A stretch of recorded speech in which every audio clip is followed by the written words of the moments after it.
Hey guys, today I'm going to take you somewhere unexpected. Picture this, midnight air curling through the ruins of Athens, the Parthenon glowing like a fossilized crown beneath the stars. You're alone on the north slope of the Acropolis, no tourists, no flashlights, just the whisper of old wind brushing over stone. A cat watches you like it knows something. Above you, constellations shift ever so slightly, as if rearranging themselves. That's where it begins. Not in a museum, not in a textbook, right here, with a fingertip tracing a seam in the rock. Careful, thaw be the end. You might never see history the same way again. So, before we descend into this strange story, take a moment to like the video and subscribe a bit. Only if ancient secrets and cosmic questions are your thing. Drop your current location and time in the comments. You want to know where on Earth or beyond you're watching from. Now, take a breath, clear your mind, and let's unlock the myths that may never have been myths at all. You pry the root aside and see an oddly straight groove in the stone. Not natural, something deliberate. You follow it to a patch of earth where the ground gives under your palm. Digging carefully, stone by stone, you uncover a sealed cache. Inside, a scroll, wrapped in bronze mesh and sealed with a symbol you've seen only once engraved faintly. Beneath a broken column last night, a circle of spokes inside an arch, a wheel inside a doorway. The parchment isn't fragile, it's warm. You unroll it under moonlight and immediately freeze. The writing doesn't match any script you know. No Greek, no Phoenician, not even Linear B.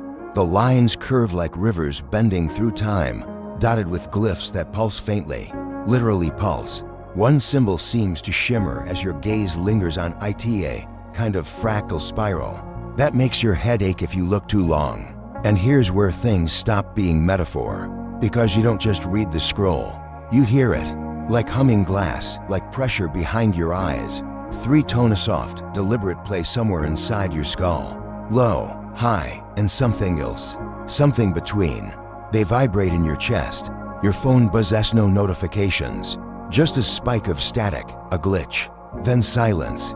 You read on. It's a map, but not of land.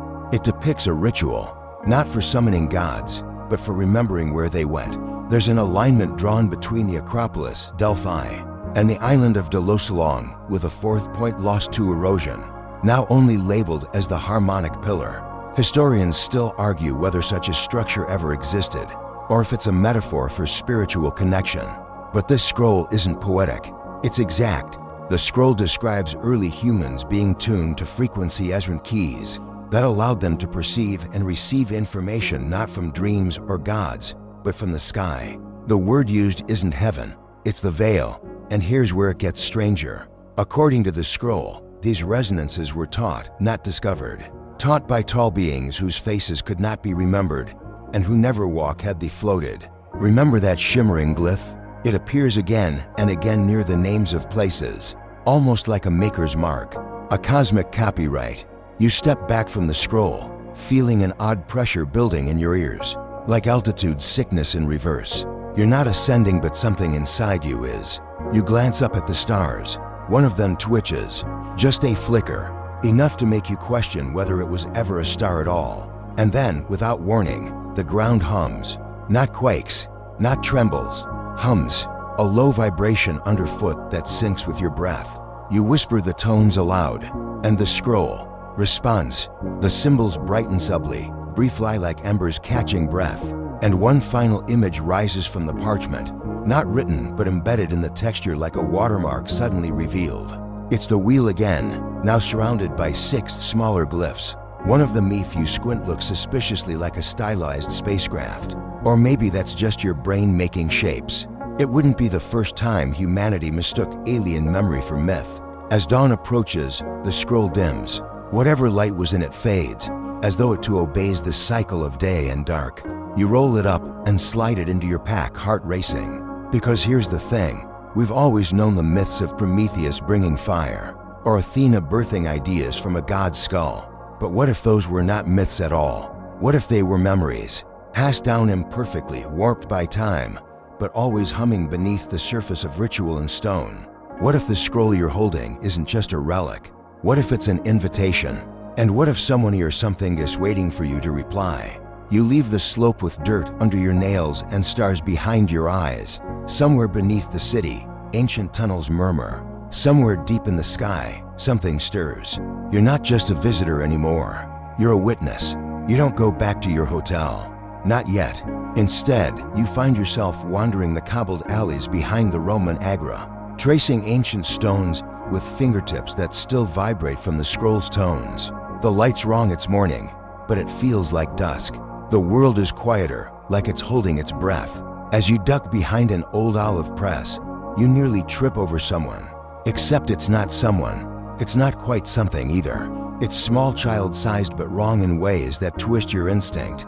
Limbs to smooth, movements to fluid, like water learning to walk. Its skin has that pale gold marble glow, veined faintly with bioluminescence. No face, just a slope where features should be. Still, you feel it looking at you. And then it happens again. The tones, not heard, felt, in your spine, in your teeth, and in your memory.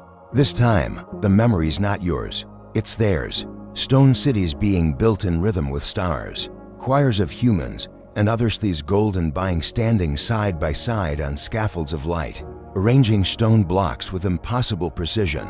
Not worship, not slavery, co-creation.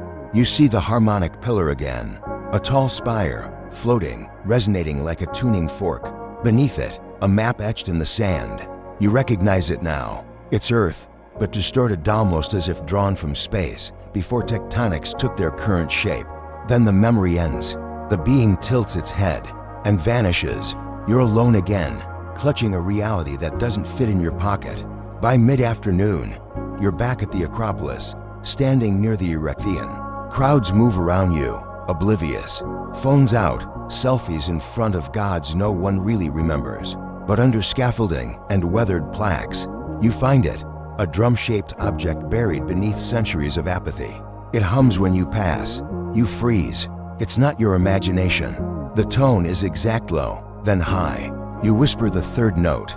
The stone vibrates. Behind you, a tourist drops their phone. A bird jerks mid-flight. Somewhere deep beneath the marble, a low echo answers back. Historians still argue whether ancient temples were designed with acoustic properties on purpose. Some claim the shapes simply made for good drama, booming voices, echoing chants. But others believe the geometry was intentional, the result of lost knowledge about resonance and spatial harmonics. That hum you hear, it's not just sound, it's alignment. You follow it, passing unnoticed through corridors of time until you reach the sealed edge of the slope again. This time, you don't hesitate. You find the crevice, crawl through the gap, and descend. What greets you isn't darkness, it's recognition. The cave isn't a cave, it's an archive. Stone discs line the walls, each marked with variations of the same glyph wheel fractured into petals, swirls, and radiant sigils. They aren't decorative, they move. Not in the physical sense, but perceptually your eyes can't keep them still. At the center, a plinth, and on it, a device. Not a relic, not ancient, alive, small or black, made of silvery black metal with a swirling luminous core. You reach toward it, and the moment you make contact, everything shifts. No explosion, no lightspeed tunnel, just rightness snapping into place. The cave dissolves. You now stand in a chamber made of light and geometry. The walls breathe like living architecture. The discs glow in perfect, harmonic intervals. The plinth has unfolded into something far taller, shaped like a tree made of song. And standing before you, three figures. Tall, cloaked in rippling fractals, their faces impossible to focus on. One has limbs like branches that sway gently in a wind you can't feel. Another hovers slightly above the ground, their presence humming in your skull like static trying to form words. They do not speak, they broadcast, not thoughts, images, layers of memory, earth being shaped, not by force, but by frequency. Mountains tuned like bells, rivers aligned to ley lines. Humanity raw, unformed, being taught how to hear, not how to pray. One of the beings gestures, and behind you a fourth disc forms midair, shimmering like a bubble. Inside it, you see a familiar symbol, the scroll's glyph, the harmonic pillar, and then another shape, the chariot, not of gold or horsehair, but of sound and light, a structure of concentric rings spinning slowly in a void of stars.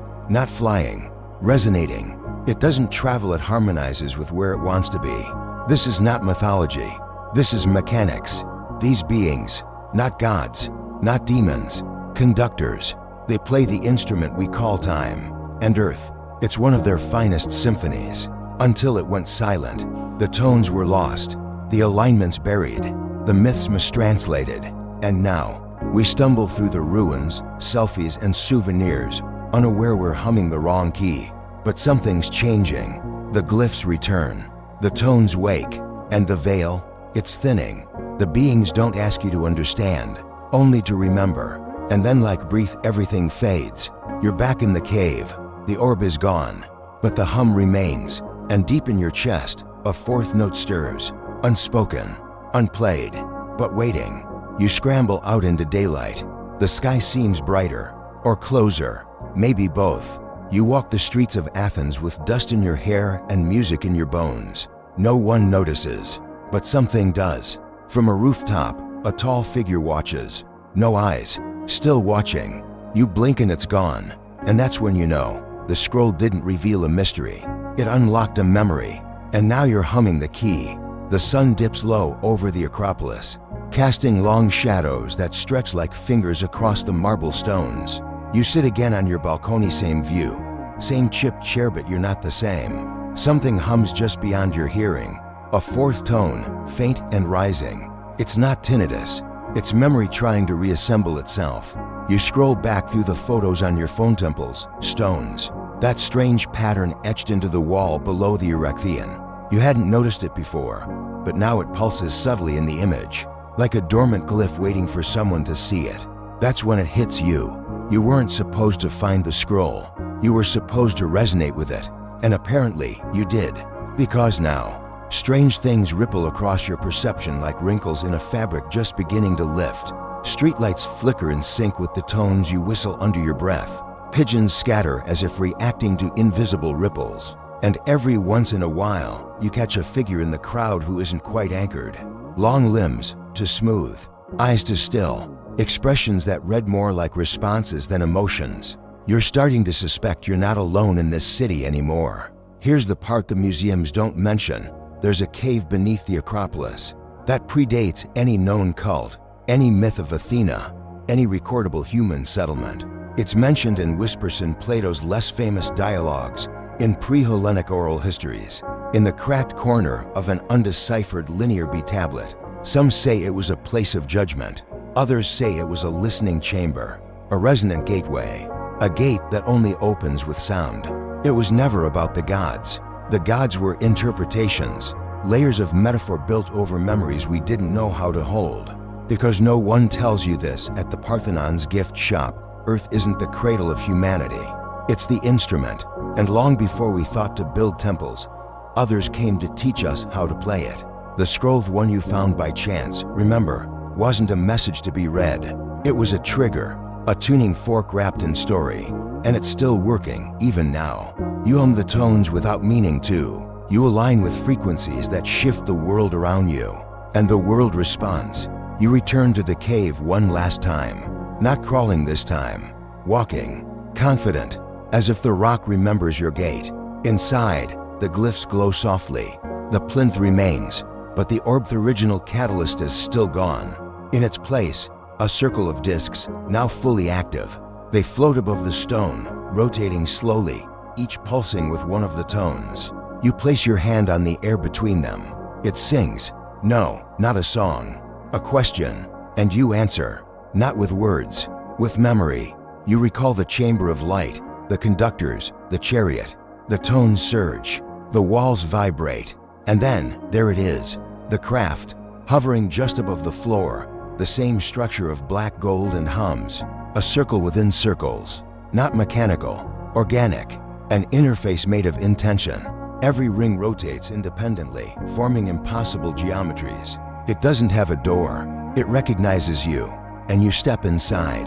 The interior is smaller than expected, like standing inside a cathedral made of liquid sound. Symbols flow across the walls, variations of the same glyph. The wheel, the pedal, the eye, the gate.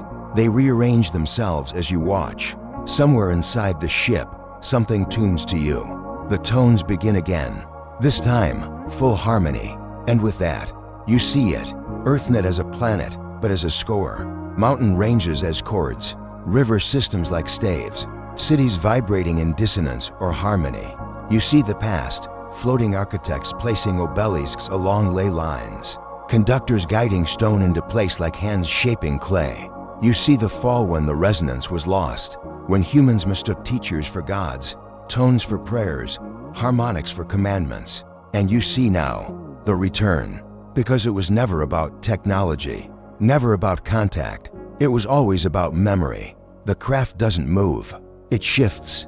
One moment, you're beneath the Acropolis. The next, above it, far above. The city spins beneath like a vinyl record, the Parthenon a needle trembling in place. And the stars, they rearrange themselves. Orion's belt now has 5 stars. Cassiopeia twists like a Möbius loop. The constellations don't guide, they echo. Symbols written across millennia to remind us where the song began. And in this moment, above Earth, inside a craft that feels more like a dream than a machine, you realize we were never alone. We were instructed, trained to listen, built to resonate. And those myths we laughed at, they weren't myths. They were instructions disguised as stories, tuning exercises disguised as worship. The gods were always just guests who left the sheet music behind. And maybe now, just maybe, we're finally ready to read it. Word count, 824. Wind down 300 words. The stars don't speak in language. They speak in arrangement, in pull, in tone. And now, back on your balcony, you feel their hum settle in your bones. That 4th note still plays soft, steady, just beneath the surface of everything. It's in the engine whir of passing scooters, the ring of a distant church bell, the breath between sentences. You aren't alone, not because there's someone watching, but because now you remember. The scroll wasn't an artifact, it was a mirror. It showed you who we used to be, what we were designed to hear, and maybe where we were supposed to go next. No revelation is neat. You won't walk into a museum and see this etched into a plaque. You won't find it in textbooks or TikTok threads, but you might feel it in the echo beneath old stones, in the geometry of temples no longer believed in the way the wind sings if you hum just right. Somewhere deep in the earth, the archive waits vibrating with tones older than myth. And somewhere higher still, something listens back, patient, curious, maybe even proud. So tonight, wherever you are, try it. Find a quiet place, hum the tones, listen hard. And if the lights flicker, if the stars seem to shift, don't be afraid. You're not breaking the world. You're remembering the song, and it's remembering you. Maybe tonight, the stars aren't looking down. Maybe they're waiting for someone to look back.